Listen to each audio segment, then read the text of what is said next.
Recovering a sense of connection. I believe it starts with listening. But what does that look like? An open heart, an open mind, no judgment. I do things to clear my lens, to clear my channel, for inspiration to flow through me unhindered. I do not force anything. I simply allow my body to be used as a vessel for creativity. In a way, art just sort of happens to me. The wind breathes it, and I, the dream catcher, keep my arms open, my web ready to receive. It's a couple of hours after my little hammock reading. I've made my focaccia. It was sitting right next to me at the radiator for the whole time that I was reading. I'm really happy with this batch. I was thinking, because I feel a little socially isolated, that I should probably go outside. It's nice to live in the countryside and be with the trees and the animals and everything until you notice I'm still a social creature and I need to know that other human beings exist that aren't just me. I'm going to be combining a few tasks. Specifically, I'm going to wear my favorite outfit and go get something nice for myself. And that something nice is something that I've been needing anyway and have been on the lookout for, which is a pair of pants that actually fits me and that I can wear outside that isn't yoga pants. All right, let's get dressed because I don't have a lot of time to waste. I have to catch a bus.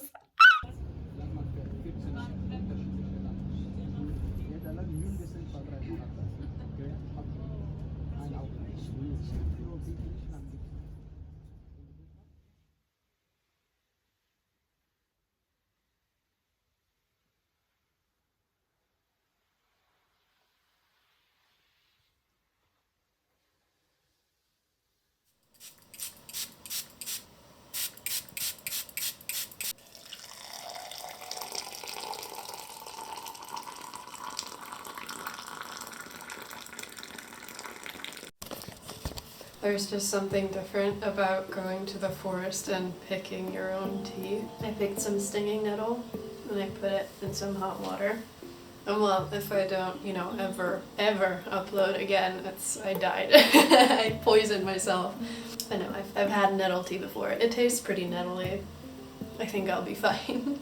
I think most of us humans are so disconnected from the land. It's probably why we're seeing more and more people subscribing to like the cottagecore life, or just wanting to move away into the countryside and have their own homestead, grow their own food. I'm one of those people. I'm noticing just living next to the forest isn't enough. I still don't know most of the plants that I'm looking at, and just being able to find stinging nettle, it makes me feel so much more appreciative of the things that I'm putting into my body. I enjoy this cup of tea so much more in its essence than if it was just, crumpled up pieces of leaves in a paper bag. It just hits different. And I've been making progress in getting to know more plants and getting to know more about gardening, about permaculture, about sustainability in that way. And I'm noticing I need more of this. I need more of it.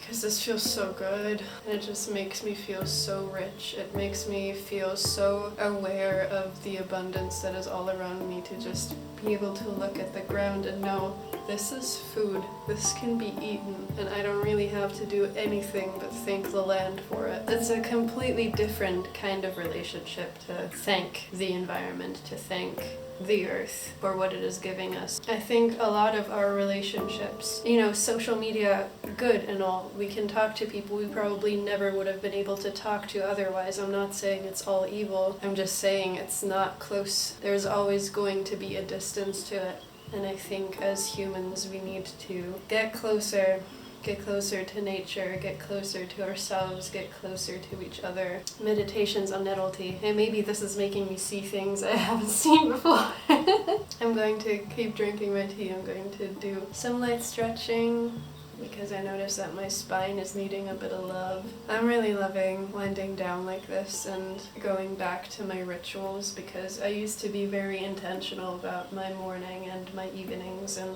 it's kind of slowed down with the excitement of being in a new relationship and everything, and I'm just happy that now my partner and I are moving into a space where we are finding not only our way to each other, but also back to ourselves, I think, in a more intimate way than we have before. I'm really grateful. And I'm ready to sing myself to sleep also. That's something I used to do in the past every night. Sing and play the guitar right before my head hits the pillow. I found my way through the desert, pulled out my teeth when you flew. It's hard to love when your lover's gone away from you. And I bent a knee to the foreman. She found me out hurt in the zoo. Asked to be open, honest. I could see the world in you too. Though it don't seem like I could love her right, but it don't seem like it's caustic this time. Been right on, but something's pulling back my hide. Waterfall that's thinner was just thinner in my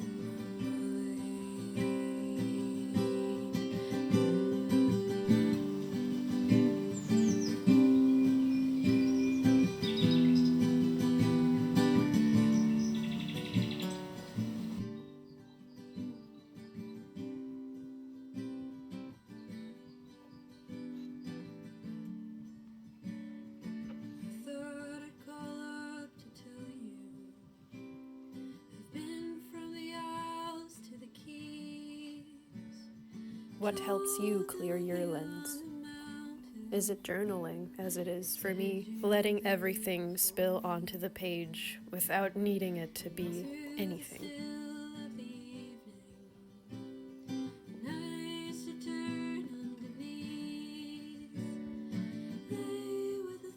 I woke up feeling a little tender today, so I'm going to give it my best to give myself some love. I'm going to be doing my morning pages now. I have my tea here, as I always do. I'm going to hold space for everything, and I'm going to look for reasons to feel good, and I'm sure I'll find them. It's the first day of my menstrual phase. It's a lot better now that I'm in touch with what's going on in my body. I wasn't uneducated. I knew roughly what the things are that are going on. But knowing specifically, like tracking one's cycle and trying to cycle sync, I guess, like with exercise and nutrition has really helped me to try and support myself as best as I can. For example, I noticed about a week ago I started craving chocolate, which if you know anything about cycle syncing, it makes a lot of sense because especially dark chocolate is pretty high in magnesium, and magnesium is needed to support you throughout the latter half of your luteal phase and into your menstrual phase. So I was like, I see what's going on here. And I let myself enjoy that craving. So while a lot of us are disconnected from our bodily rhythms, especially if you're AFAB, it's harder to keep track of where you are at in a world that doesn't really talk openly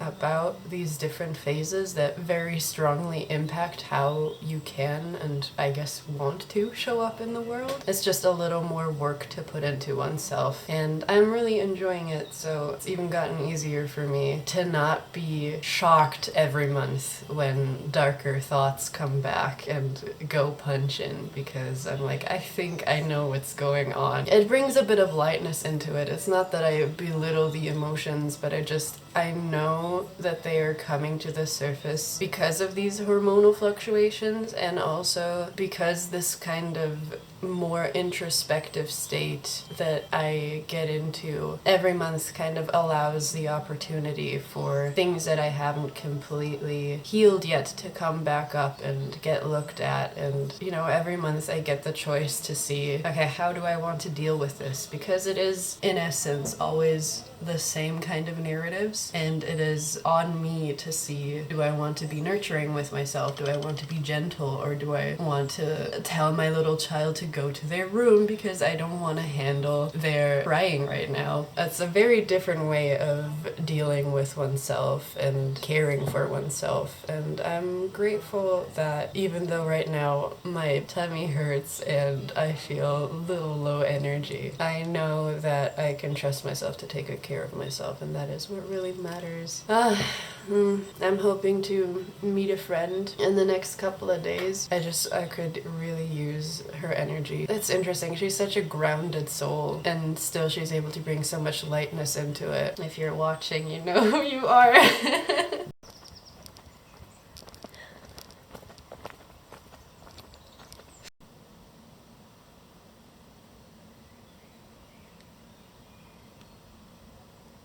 I took myself on a little walk, and we have found ourselves. Hold on, oh my god, the wind.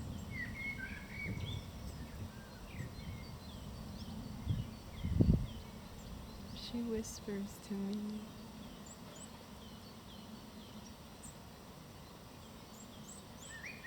It's such a beautiful day today.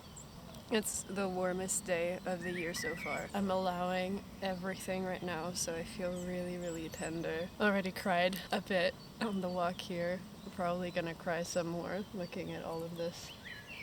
All of this. Oh my god.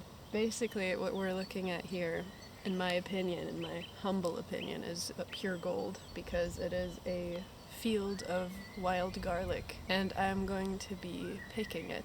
And I'm going to be making pesto out of it. So that's going to be my afternoon. I have here a little bag with a rainbow on it, and a turtle and a frog kissing.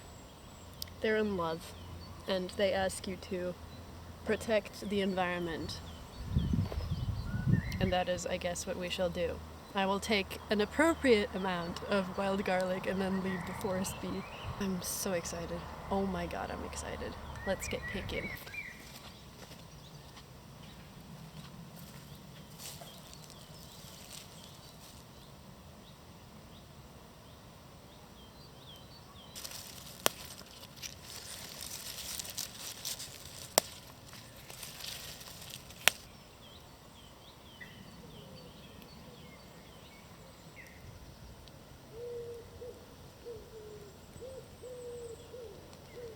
But before you do go out there and start picking wild garlic, please learn about the different plants that could look like wild garlic, because lily of the valley also starts blooming around this time of year. It's more like May instead of March and April, but it looks extremely similar, the leaves anyway, to wild garlic, and it's extremely poisonous, so please, please, please be careful. I've been picking here and wild garlic specifically for years now, so I know what I'm doing.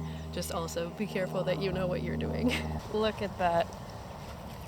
That's a whole bag full. It's not a whole bag full, but honestly, it's probably going to be enough like this. If I notice that I need any more after this, I'll come back.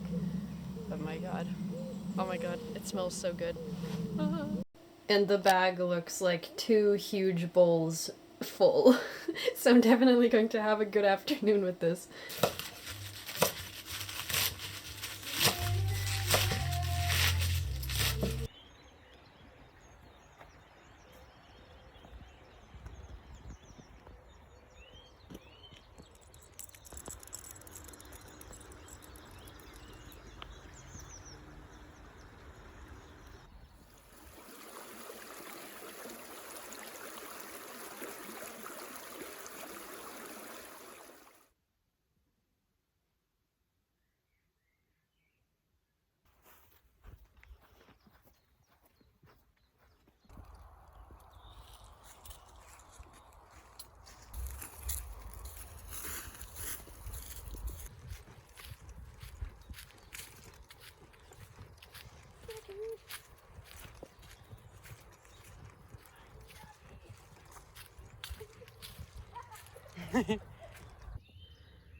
What you doing in there?